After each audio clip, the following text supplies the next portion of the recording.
Hello friends, myself Vijay Singh and you are again welcome in your YouTube channel The Study with Chemistry. Today I will start a new topic from solution chapter of class 12 osmotic pressure. This topic is also part of colligative properties. यानी कि colligative properties के जो 4 types होते हैं उनमें से ये type number 4th है। यानी कि अब तक colligative properties में हमने आपको 3 टाइप बता चुके हैं। पहला relative in lowering in vapor pressure, second elevation in boiling point and third depression in freezing point. So this is osmotic pressure.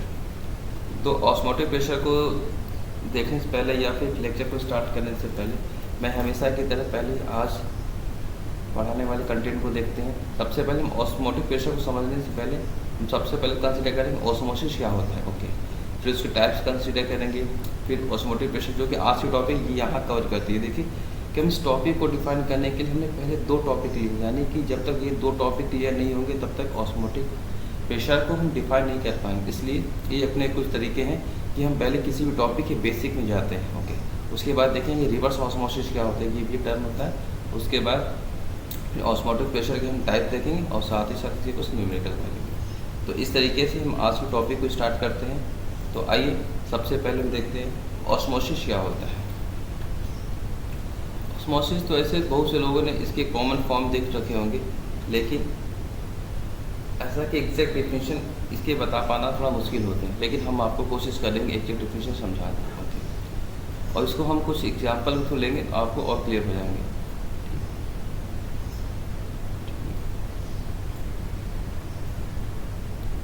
Okay,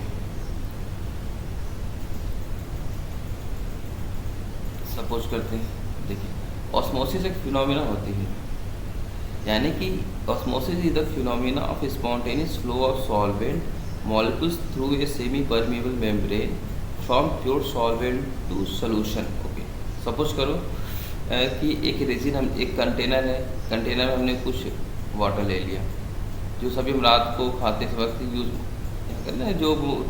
जो लोग बॉडी बिल्डिंग वाले होते हैं वे सारे ऐसे डाइट को खाते हैं।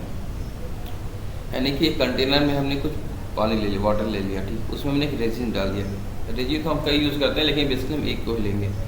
तो एक ये जो रेजिन की ऊपर की जो लेयर होती है इसे कहते हैं सेमी परमिएबल मेम्ब्रेन, यानी कि यही वो लेयर होता है, ठीक, इसे बोलते हैं सेमी परमिएबल मेम्ब्रेन बोलते हैं इसको, ठीक है। और तो क्या होगा, कुछ समय बाद आप जब देखते हैं रात को तो काफ़ी कॉन्टैक्ट होता है, लेकिन सुबह के टाइम देखते हैं तो ये काफ़ी एक्सपेंड कर गया होता है। तो यानी कि वाटर मॉलिक्यूल्स इस झिल्ली सेमी जो परमेबल मेम्ब्रेन होता है, जो मेम्ब्रेन को एक तरीके से हम ये कहते हैं कि एक झिल्ली होती है, वो जैसे प्याज को जब ऊपर के रैपर हटाते हैं तो झिल्ली होती है, ठीक उसी तरीके से एक झिल्ली होती है, एक लेयर है एक टाइप का।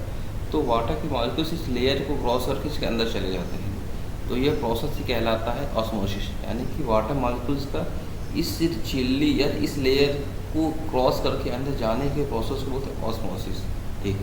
तो ऑस्मोसिस जब भी प्रोसेस होता है इस समय इसका जो कंसंट्रेशन यहाँ पे केवल सॉलिड होते हैं, या फिर सॉलिड यहाँ जब ये सॉलिड मॉलिक्यूल से केवल वाटर ही है तो सॉलिड मॉलिक्यूल जो है तो यहाँ इस टाइम इसका कंसंट्रेशन कम है, यानी कि यहाँ कोई सॉलिड मॉलिक्यूल्स नहीं प्रेजेंट है। जबकि ये जो रेजिन के अंदर कुछ अपने जो उसके शुगर स्टार्च वगैरह होते हैं, स्टार्च है, कुछ ग्लूकोज होते हैं, ठीक, सुक्रोज के पार्टिकल होंगे, तो वो उनके वजह से एक सोल्यूशन फॉर्म कर जाता है। यानी कि सोल्यूशन इस रेजिन के अंदर का कंसंट्रेशन ज़्यादा है as compare to outer. Okay, तो सॉल्वेंट मॉलिक्यूल का इस मेम्ब्रेन के थ्रू अंदर जाने के प्रोसेस को बोलते हैं ऑस्मोसिस। ओके, इस टाइम में यहाँ का जो कंसंट्रेशन होगा लो होगा, यहाँ का अंदर का ज़्यादा होगा। उसी को मैं एक्सप्लेन कर रहा हूँ। Osmosis is the phenomena of spontaneous flow of the solvent molecules through a semi permeable membrane from pure solvent to solution, okay, from a dilute solution to concentration solution। okay, dilute यानी देखो इस part को हम बोलेंगे dilute। Okay, कि हम dilute क्यों बोलेंगे, क्योंकि यहाँ का कंसंट्रेशन कम है पहले से, ये कंसंट्रेशन ज़्यादा है। ओके, नेक्स्ट पॉइंट, इसे सब फर्स्ट टाइम ऑब्जर्व किसने किया था, जो एबेन नोलेट ने फर्स्ट टाइम ऑब्जर्व किया था। कुछ जो नेचुरल सेमी परमिएबल मेम्ब्रेन होते हैं वे एक एनिमल ब्रेडा के बने होते हैं और कुछ सेल्स मेम्ब्रेन भी होते हैं, ठीक। इनके बस आपको नाम याद रखने हैं, बाकी मेम्ब्रेन की तो बायोलॉजिकल टर्म है, क्या होते हैं, कैसे फंक्शन करते हैं, ये तो वहाँ पे देखते हैं। हम बस अपना यहाँ पे अपना काम लेके चलेंगे। ओके, एक कुछ आर्टिफिशियल मेम्ब्रेन होते हैं जिसे हम कहते हैं कॉपर फेरोसाइनाइड। इसका फॉर्मूला क्या होता है, Cu2Fe6। ओके, ये जो नेमिंग लिखे जाते हैं ये हम आपको कोऑर्डिनेशन कंपाउंड जब पढ़ेंगे इसके फर्स्ट पार्ट के लास्ट उसमें बताएंगे कि इनके नेमिंग कैसे कहते हैं, बाकी सारे फीचर, लिगेंड क्या होते हैं, ऑक्सीडेशन नंबर क्या होते हैं, मेटल क्या है, सारी बातें हम आपको उस टाइम बताएंगे। ओके, तो बस आपको ये याद रखना है कि artificial semi membrane permeable membrane का कोई एग्जाम्पल पूछा जाए तो बोलेंगे क्या, कॉपर फेरोसाइनाइड। तो इस तरीके से हमने देखा कि ऑस्मोसिस क्या होता है। ओके, अब हम देखेंगे कि बेसिकली ऑस्मोसिस के टाइप्स क्या क्या होते हैं। तो ऑस्मोसिस बेसिकली दो टाइप्स के होते हैं, एक्सो ऑस्मोसिस एंड इंडो ऑस्मोसिस। ठीक है, तो अब यहाँ पे इंडो और एक्सो का क्या मतलब है। देखिए एक्सो क्या होता है, अगर water molecules flow of water solvent from a cell through semi permeable membrane, मतलब कि इट आउट, अगर वाटर मॉलिक्यूल्स बाहर की तरफ आए तो उसे एक्सो बोल देंगे। एक्सो मतलब क्या, आउटर तरीके का, आउट होना, और इंडो मतलब इन होना, ये होते हैं। यानी कि जब it is outward flow of water और solvent from a cell through semi permeable membrane, यानी कि कोई मेम्ब्रेन है, कंटेनर है, मेम्ब्रेन से अगर वाटर मॉलिक्यूल्स बाहर की तरफ आए तो उसको हम बोलेंगे क्या, वहाँ पे एक्सो ऑस्मोसिस प्रोसेस हो रहा है। अगर कहीं पे वाटर मॉलिक्यूल्स अंदर की तरफ जाएं, वाटर मॉलिक्यूल्स अंदर की तरफ जाएं तो उसे बोलेंगे इंडो ऑस्मोसिस। ठीक है, तो इंडो ऑस्मोसिस और एक्सो ऑस्मोसिस क्या होते हैं, क्लियर हो गए। अब हम देखते हैं इसके ऑस्मोटिक प्रेशर, अब हम क्लियर करेंगे क्योंकि दो टॉपिक के बाद ही ऑस्मोटिक प्रेशर क्लियर होता है। ओके, तो बेसिकली हम करते क्या है कि ऑस्मोटिक, यानी कि जैसे हमने पहले एग्जांपल लिया था, कंटेनर में हमने कुछ रेजिन रख दिया था, ठीक है, तो वह मिनिमम प्रेशर जो ऑस्मोसिस को प्रिवेंट कर दे कहलाता है osmotic pressure. Okay, osmotic pressure is the equilibrium hydrostatic pressure. Hydrostatic मतलब कि वाटर के थ्रू जो प्रेशर लगता है उसे हाइड्रोस्टैटिक कहते हैं। Osmotic pressure is the equilibrium hydrostatic pressure of the column setup as a result of osmosis. Okay, ये लाइन थोड़ा पर टफ लग रहा होगा तो पहले इस लाइन को कंसिडर करेंगे। It is the minimum pressure that must be applied on the solution to prevent the entry of the solvent into the solution through the semi permeable membrane is called osmotic pressure। Okay, ठीक, देखिए ये definition clear है, लेकिन ये सबसे standard definition है। Okay, ठीक है, इसलिए इस डिफिनेशन को क्लियर करने से पहले आप इसे क्लियर करेंगे, इससे आपके बेसिक क्लियर हो जाएंगे और उसके बाद इस डिफिनेशन को आप क्लियर करेंगे। ओके, तो मैंने क्या कहा कि ऑस्मोटिक प्रेशर क्या होते हैं कि वो डेट प्रोसेस जिससे कि वो डेट मिनिमम प्रेशर जिससे कि वो ऑस्मोसिस के प्रोसेस प्रिवेंट हो जाए कहलाते हैं ऑस्मोटिक प्रेशर। ओके, ठीक, और साथ ही साथ it is minimum pressure needed to apply. Okay, it is minimum pressure needed to apply on a solution to make a vapour pressure equal to vapour pressure of the solid, यानी कि यही वो इसके वजह से ही जो सॉल्यूशन का vapour pressure generate होता है। ठीक, ओके, और इसको हम रिप्रेजेंट करते हैं पाई, पी से रिप्रेजेंट करते हैं, लेकिन बेसिकली हम इसको पाई से ही डिनोट करते हैं क्योंकि बहुत सी बुकों में प्रेशर तो टर्म पी से रिप्रेजेंट कर सकते हैं, लेकिन जो ऑस्मोटिक प्रेशर है उसे जनरली हम रिप्रेजेंट करते हैं किससे, पाई से, यानी ओके। तो इस तरीके से हम ऑस्मोटिक प्रेशर को हमने देख लिया कि ऑस्मोटिक प्रेशर क्या होते हैं। अब हम देखेंगे कि ऑस्मोटिक प्रेशर को जो फार्मूला होता है कैसे जनरेट करते हैं। तो ऑस्मोटिक प्रेशर को हम कैलकुलेट कैसे कर सकते हैं, यानी कि osmotic pressure is proportional to the molarity. Molarity को हम सी से रिप्रेजेंट करेंगे of the solution at a given temperature T can be calculated by. Okay, osmotic pressure को हम रिप्रेजेंट करते हैं यानी कि pi equal to C R T, यानी कि जो ऑस्मोटिक प्रेशर होता है, यानी ऑस्मोटिक प्रेशर जो पाई होता है वह प्रोपोर्शनल किसी होता है, कंसंट्रेशन के टर्म के। ठीक, तो कंसंट्रेशन जब भी हम प्रोपोर्शनलिटी का साइन हटाते हैं तो एक कांस्टेंट लेके आते हैं, यानी कि C और T के प्रोपोर्शनल होगा। ओके, ये C बना हुआ है थोड़ा। ओके, जो कि मैं इसको इरेज कर देता हूँ ताकि क्लियर हो जाए थोड़ा सा। यानी कि जो ऑस्मोटिक प्रेशर होता है ये किसके डायरेक्टली प्रोपोर्शनल होता है, कंसंट्रेशन C और टेम्परेचर T के। ओके, जो कि जब ये प्रोपोर्शनलिटी के साइन हटते हैं तो एक कांस्टेंट लिखे जाते हैं जिसे हम कहते हैं R, यहाँ पे गैस कांस्टेंट आ गया CT, यानी कि पाई वाले टर्म ऐसे आ गए। तो यही टर्म हमने इसको यहाँ लिखा, pi equal to CRT। Okay, अब C जो होता है कंसंट्रेशन टर्म होता है, तो कंसंट्रेशन को रिप्रेजेंट कर सकते हैं मोल पर लीटर में, तो हमने C को चेंज कर दिया क्या, N/V। N क्या है, यहाँ B के सॉल्यूट की बात हो रही है, तो मोल्स ऑफ B अपॉन उसका वॉल्यूम। ओके, अब मोल्स को रिप्रेजेंट कैसे कर सकते हैं हम लोग, वेट इन ग्राम अपॉन उसका मोलर मास। तो सॉल्यूट जो होगा उसका वेट में हमने उसको कन्वर्ट कर दिया, साथ ही उसको मोलर मास में। तो नया फार्मूला C का रिप्रेजेंट क्या कर सकते हैं हम लोग, C = WB upon MB × V। B denote करता है सॉल्यूट को, मैंने पहले बता रखा है B अगर पूरे सॉल्यूशन चैप्टर में कहीं भी है, B का मतलब होता है रिप्रेजेंट करने का तरीका एक सॉल्यूट, ये ध्यान रखना। अब अगर कहीं A टर्म यूज हुआ, A का मतलब होता है सॉल्वेंट, क्योंकि ये सबसे इम्पोर्टेंट टॉपिक, क्योंकि अब सारे चैप्टर को पढ़ जाएंगे लेकिन तो भी ये क्लियर नहीं हो पाएगा। तो A for solvent and B for solute. Okay, अब यहाँ से रीअरेंज करके हम उसके मॉलिक्यूलर मास के फॉर्मेट कन्वर्ट कर दिए, MB = WBRT upon pi × V। Okay, और जब हम इसको डेंसिटी फॉर्मेट में कन्वर्ट करते हैं, डेंसिटी = हम जाते हैं, डेंसिटी = होता है हम क्या, बेसिकली मास बाय वॉल्यूम। तो मास बाय वॉल्यूम के फॉर्मेट में जब हमने इसे कन्वर्ट किया तो यहाँ से डेंसिटी का रिलेशन निकल के आएगा, पाई = DRT। देखिए D = मास बाय वॉल्यूम, यहाँ मास का क्या यूज़ करेंगे हम लोग, WB जो उसका वेट है। ओके, इस तरीके से हम इसके फार्मूले को जनरेट करेंगे। वेट D डेंसिटी है, मैं इसके नोटेशन समझा दूँ, R solution constant, T temperature, MB molar mass of the solute. तो इस तरीके से हम इसको रिप्रेजेंट करते हैं। अब हम देखेंगे बेसिकली इसके कुछ नोट पॉइंट जो कि कुछ छोटे एग्जामों में स्टेट गवर्नमेंट में आ जाते हैं। ठीक है, जैसे it is measured by the Pfeffer method, Berkeley, Hartley method and Townsend method, यानी कि ये जो ऑस्मोटिक प्रेशर है इन मेथड के थ्रू इनकी रिप्रेजेंट कर सकते हैं।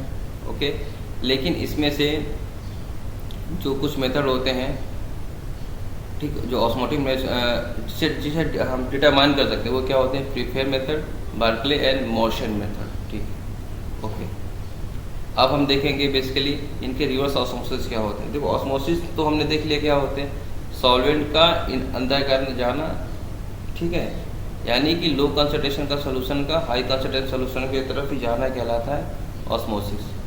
हमने पहले एग्जाम्पल से आपको ये क्लियर कर दिया था, जैसे कि ये रेजिन का हमने एग्जाम्पल लिया था। तो ये सॉल्वेंट जो मॉलिक्यूल होंगे इसके अंदर जाने को बोलते हैं हम क्या, ऑस्मोसिस। तो अगर एक प्रोसेस ऐसा कुछ हो, ऐसा अरेंजमेंट कर दे कि ये वाटर मॉलिक्यूल बाहर जाने लगे, तो इसे कहते हैं रिवर्स ऑस्मोसिस, यानी कि इसे कहते हैं हम लोग क्या, ऑस्मोसिस, और इसे कहते हैं रिवर्स ऑस्मोसिस। ओके, आइए देखते हैं। When the external pressure apply to the solution is more than the osmotic pressure, when the external pressure, ध्यान दीजिएगा, when the external pressure applied to the solution is more than the osmotic pressure, the solvent flow from the solution to pure solvent। okay, यानी कि जब external pressure higher होगा, external pressure higher होगा osmotic pressure से, तो solution का जो solvent molecule होगा वो बाहर की तरफ फ्लो करने लगे। इंपॉर्टेंट लाइन है, यानी कि जब जो एक्सटर्नल प्रेशर जो हम अप्लाइड करेंगे वो मोर होगा किससे, ऑस्मोटिक प्रेशर से, तो जो सॉल्वेंट मॉलिक्यूल्स होगा वह प्योर सॉल्वेंट की तरफ प्रोवाइड होने लगे, आउटवर्ड आने लगे। ओके, तो इसे ही कहते हैं रिवर्स ऑस्मोसिस। तो इसको कैसे डिफाइन करेंगे, when the external pressure applied to the solution is more than osmotic pressure, the solvent flow from the solution to the pure solvent, okay, which is the called reverse osmosis. Okay, जो reverse osmosis का best example होता है distillation of sea water is done by reverse osmosis, यानी कि जो सी water से हम water को प्यूरिफाई करते हैं, ये बेस्ट एग्जांपल रिवर्स ऑस्मोसिस का। ठीक है, तो इस तरीके से हम रिवर्स ऑस्मोसिस को क्लियर कर लिया। ठीक, अब हम कुछ देखेंगे जो ऑस्मोटिक प्रेशर होते हैं उनके फॉर्मूले को हम कैसे जनरेट कर सकते हैं, यानी कि जो ऑस्मोटिक प्रेशर के जो टाइप्स होते हैं कितने टाइप्स के होंगे और किस टाइप्स के कौन से फॉर्मूले हम क्वेश्चन में यूज़ करेंगे। ओके, तो जो ऑस्मोटिक प्रेशर होते हैं बेसिकली ये 3 टाइप्स के सोल्यूशन में डिवाइड किए जाते हैं। फर्स्ट को कहेंगे हम लोग क्या, hypertonic, second hypotonic and third isotonic. अब इनके मतलब क्या होते हैं, ये मतलब मैं आपको इसके समझा देता हूँ। तो सबसे पहले हमारे क्या हाइपरटोनिक, हाइपरटोनिक का बेसिक मतलब क्या, हाइपर हो जाना मतलब ज़्यादा हो जाना। Okay, a solution is called hypertonic if its osmotic pressure is higher than that the solution, यानी कि जब सोल्यूशन के वेपर प्रेशर से उसका ऑस्मोटिक प्रेशर ज़्यादा हो जाएगा। ये देखो ध्यान देने वाला, हाइपरटोनिक मतलब कि ऑस्मोटिक प्रेशर, पहला वर्ड हाइपर को रिप्रेजेंट करेगा ऑस्मोटिक प्रेशर को, उसके बाद सोल्यूशन को रिप्रेजेंट करेगा, यानी कि जब ऑस्मोटिक प्रेशर उसके सॉल्यूशन के वेपर प्रेशर से ज़्यादा हो जाएगा तो इस टर्म को बोलेंगे हाइपरटोनिक सॉल्यूशन, यानी कि इस केस में जो सॉल्यूशन बनेंगे उसे कहेंगे हम हाइपरटोनिक सॉल्यूशन। ओके, इसके बेस्ट एग्जाम्पल क्या जाते हैं, the fluid from the plant cell comes out and cell shrink, this phenomena is called plasmolysis. Okay, ठीक, इसका बेस्ट एग्जाम्पल एक और हम दे दें आपको, जैसे कि हम एक को बॉयल करते हैं, अगर एक बॉयल करते हैं वक्त उसमें सॉल्ट मिला दें तो एक तो जैसे कि बॉयल करते हैं तो वो काफ़ी एक्सपेंड कर जाता है, लेकिन जब उसमें सॉल्ट यूज़ कर जाएंगे तो उसका वेपर प्रेशर जो अप्लाइड एक्सटर्नल प्रेशर बढ़ जाएगा। तो इस वजह से क्या वो पहले एक इस टाइप का था, अब एक इस टाइप का हो जाएगा, बिल्कुल सिकुड़ जाएगा वो इस तरीके से। हाइपोटोनिक यानी इस केस में उसका जो एक्सटर्नल प्रेशर कम होगा किससे, ऑस्मोटिक प्रेशर से, तो ऐसे सोल्यूशन को बोलेंगे हम क्या, हाइपोटोनिक सोल्यूशन। ओके, ये solution is called hypotonic solution if its osmotic pressure is lower, ये इंपॉर्टेंट लाइन है, देखिए हायर और लोअर को अंडरलाइन कर लीजिएगा कई बार, ये इंपॉर्टेंट लाइन है, is lower than that of the solution from which is separated by a semi permeable membrane. Okay, isotonic क्या होगा, जब when two solutions are called isotonic if exert the same osmotic pressure, यानी कि जो apply हम जैसे दो solution हमने ले लिए, दो लिक्विड, ठीक है, तो इनमें जो जितना हम एक्सटर्नल प्रेशर अप्लाई करेंगे और साथ ही साथ जो ऑस्मोटिक प्रेशर होगा, जब दोनों इक्वल हो जाएंगे तो ऐसे सोल्यूशन को बोलेंगे आइसोटोनिक सोल्यूशन। आइसोटोनिक मैं फिर से रिपीट कर रहा हूँ, जब अप्लाइड प्रेशर और ऑस्मोटिक प्रेशर दोनों इक्वल हो जाएंगे तो ऐसे सोल्यूशन को हम कहेंगे आइसोटोनिक सोल्यूशन। तो आइसोटोनिक सोल्यूशन को हम डिराइव कैसे कर सकते हैं, देखिए अगर फर्स्ट सोल्यूशन को रिप्रेजेंट करते हैं पाई 1 से तो सेकेंड को करेंगे पाई 2 से। जब सारे वैल्यू रखते हैं तो ये जो वैल्यू आती है CRT आती है। ओके, तो वैसे ही ये C1 होगा, गैस कांस्टेंट, टेम्परेचर है, ठीक है, टेम्परेचर तो सेम टेम्परेचर की बात होगी, तो साथ ही साथ ये जो वैल्यू आएगी C2RT, ये टर्म दोनों कट जाएंगे, कैंसिल हो जाएंगे, ठीक, तो बचेगा हमारे पास क्या, केवल वैल्यू आ गया C1 इक्वल टू C2। अब C जो हमारा कंसंट्रेशन टर्म है इसको हम कन्वर्ट कर लेंगे मोल पर लीटर के फॉर्मेट में। ओके, यानी कंसंट्रेशन जो टर्म होता है मोल N/V के फॉर्मेट हमने कन्वर्ट कर लिया, यानी कि N2/V2। अब मोल को हमने उसके वेट के फॉर्मेट कन्वर्ट करते हैं, तो वैल्यू आ जाती है हमारी क्या, W1 equal to M1, V1 equal to W2 equal M2V2। इस तरीके से हम हाइपोटोनिक सोल्यूशन का फॉर्मूले को जनरेट कर सकते हैं। ओके, अब हम इसको कुछ एग्जाम्पल के थ्रू देखते हैं, जैसे कि हाइपरटोनिक सोल्यूशन में क्या होता है, जब एक्सटर्नल प्रेशर बढ़ जाता है, किससे, जब एक्सटर्नल प्रेशर बढ़ जाएगा तो इस केस में क्या होगा, हमारा वाटर मॉलिक्यूल्स सब बाहर होगा, कॉन्ट्रैक्शन होने लगेंगे, ठीक है। देखो हाइपोटोनिक और आइसोटोनिक में दोनों वाटर भी अंदर जाएगा, दोनों बिल्कुल एक इक्विलिब्रियम स्टेबलिश हो जाएंगे, ठीक है। और हाइपोटोनिक तो बेसिकली क्या होगा, अंदर की तरफ क्रॉस हो जाएगा, वाटर अंदर की तरफ जाएगा तो हाइपोटोनिक कहेंगे, हाइपोटोनिक मतलब बाहर की तरफ जाएगा। ओके, अब हम इस पर कुछ न्यूमेरिकल कंसिडर करेंगे। तो फर्स्ट न्यूमेरिकल लेते हैं आज के लिए हम, at 300 Kelvin 36 gram of glucose present in a liter of its solution, okay, has osmotic pressure 4.98 bar. Okay, if the osmotic pressure of the solution is 1.52 bar at the same temperature, what would be its concentration? Okay, आप question को एक बार पढ़ लीजिए पहले, फिर से मैं इसे क्लियर कर देता हूँ, थोड़ा सा कॉपी कर लें। और क्वेश्चनों को आप कम से कम फर्स्ट टाइम खुद ही सॉल्व करने की कोशिश क्या करें। तो पहले हम करेंगे क्या, हम जब ऑस्मोटिक प्रेशर की बात कहीं भी आ रही है तो सबसे पहले हम करेंगे, हम ऑस्मोटिक प्रेशर वाले अपने फॉर्मूले पर चलेंगे, जो कि हमें मालूम है। ऑस्मोटिक प्रेशर का जो फॉर्मूला होता है π/CRT। ओके, तो यहाँ पे दो सॉल्यूशन की बात हो रही है, तो कंसंट्रेशन को हम C1 एंड C2 रिप्रेजेंट करेंगे। ओके, और C1 तो जो कंसंट्रेशन टर्म है उसको हम जितने वैल्यू गिवन है उसके बेसिस पे हम इसको कन्वर्ट करते हैं कंसंट्रेशन टर्म में। तो वेट दे रखा है 36 ग्राम और उसका मोलर मास ग्लूकोज है, तो ग्लूकोज का मोलर मास होता है 180 ग्राम। कंसंट्रेशन हमने फाइंड कर लिया 36/180 ग्राम। तो 36/180 ग्राम को जब हम सॉल्व करते हैं तो हमारे वैल्यू आ जाते हैं, एक तरीके से हम देखेंगे वैल्यू आ जाता है 0.2। अगर आप सॉल्व करना चाहें तो आप यहाँ 0.2 सॉल्व कर सकते हैं। ओके, 2 मैं थोड़ा इरेज कर दूँ, थोड़ा सा कुछ क्लियर हो जाए। ओके, जैसे कि जब आप इसे सॉल्व करेंगे तो वैल्यू आ जाएगी 0.2। ओके, ठीक है। और साथ ही साथ π1 की वैल्यू ये गिवन है 4.98 बार। ओके, C2 की वैल्यू हमें फाइंड करनी है, यानी एक तरीके से हमने देख लिया। तो इसको हम यूज़ करेंगे अपने क्या हाइपोटोनिक आइसोटोनिक सॉल्यूशन से। इक्वेशन से यूज क्या करेंगे, π1 = π2 वाले फार्मूले पे रिप्रेजेंट कर देंगे, आ जाएंगे। क्योंकि इस वाले फार्मूले हम ये यूज करते हैं m1, यानी m1 तो नहीं कह रहे, W1/m2V, ठीक। और बेसिकली करेंगे क्या हम इसको W2/m, ठीक है, m2V2 यूज करेंगे, ठीक। ओके, तो इससे हमने दो इक्वेशन बना दी। यम π1 = 4.98 गिवन है, C2 की वैल्यू फाइंड करनी है, π2 की वैल्यू ये है, ठीक। तो सारे वैल्यू तो ये गिवन है ही एक तरीके के, ठीक। तो हमने इस तरीके से इसको रिप्रेजेंट कर दिया। वी नो है π/CR2 हमें पता ही, हमने दो इक्वेशन क्रिएट कर दिया। इसी इक्वेशन से ला के हमने इक्वेशन प्रेजेंट किया। 4.98 = 36/180 RT। पहले इक्वेशन हमने पुट कर लिया इसको। ओके, ऐसे ही दूसरे इक्वेशन को हमने पुट कर लिया, क्योंकि दूसरे इक्वेशन में π2 की वैल्यू गिवन है 1.52। ओके, इक्वेशन 2 हमने पुट कर लिया। इसको सब सॉल्व करके हम जब हम ये तो कोई कांस्टेंट है, सारे टर्म कट जाएंगे।